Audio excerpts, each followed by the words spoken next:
Corona virus महामारी के बीच bird flu Bharat में तेजी से फैल रहा है। इसकी चपेट में कई राज्य आ चुके हैं। केरल ने तो इसे राज्य की आपदा घोषित कर दिया। अब इस वायरस की वजह से पूरे देश में दहशत का माहौल बना है। हालांकि आपको घबराने की जरूरत नहीं है। बर्ड फ्लू यानी एवियन इन्फ्लुएंजा का इलाज है। समय रहते अगर इसका इलाज हो जाता है तो आपको इस बीमारी से किसी तरह का खतरा नहीं है। आइए जानते हैं कि इस बीमारी का ट्रीटमेंट कैसे दिया जाता है। आपको कैसे पता चलेगा कि बर्ड फ्लू का संक्रमण हो चुका है।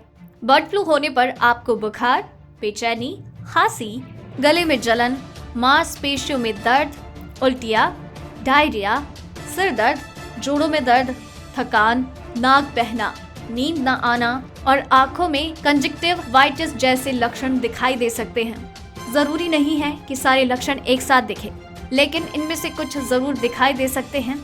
इसकी वजह से निमोनिया तक हो जाता है। किसी मरीज को बर्ड फ्लू है या नहीं, इसकी जांच डॉक्टर पॉलीमरेज चेन रिएक्शन के जरिए करते हैं। इस टेस्ट से पता चलता है कि आपके शरीर में बर्ड फ्लू के वायरस का न्यूक्लिक एसिड है या नहीं। इसके आधार पर डॉक्टर ये पता करते हैं कि इंसान के शरीर में किस तरह का बर्ड फ्लू वायरस है, यानी H5N1 या H7N9 या कोई और वायरस। अगर ऐसे पता नहीं चलता तो डॉक्टर खून की जांच करके एंटीबॉडी का पता लगाते हैं।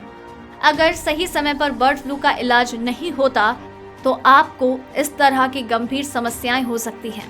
सांस लेने में दिक्कत, pneumonia, acute respiratory distress syndrome, पेट में तेज दर्द, फेफड़ों का खराब होना, शॉक, मानसिक स्थिति का बिगड़ना, सीजर, अंगों का काम बंद कर देना और अंत में मौत।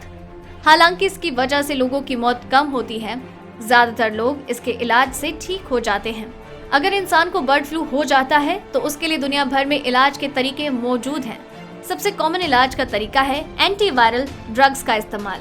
इससे ओसेल्टामिविर, पेरामिविर और जमाविविर जैसी एंटीवायरल दवाओं का उपयोग किया जाता है। ओसेल्टामिविर को टेमीफ्लू नाम से भी जाना जाता है, जबकि जानामिविर को रेलेंजा नाम से जानते हैं। बर्ड फ्लू से बचने का सबसे आसान तरीका है संक्रमित पक्षियों इलाकों से खुद को दूर रखें, क्योंकि बर्ड फ्लू का वायरस पक्षियों के थूक, स्वैब और मल में होता है। तो संक्रमित इलाकों से दूर रहने में ही भलाई है, क्योंकि इसका वायरस इंसानी शरीर में आंखों, नाक या मुंह के जरिए आ सकता है।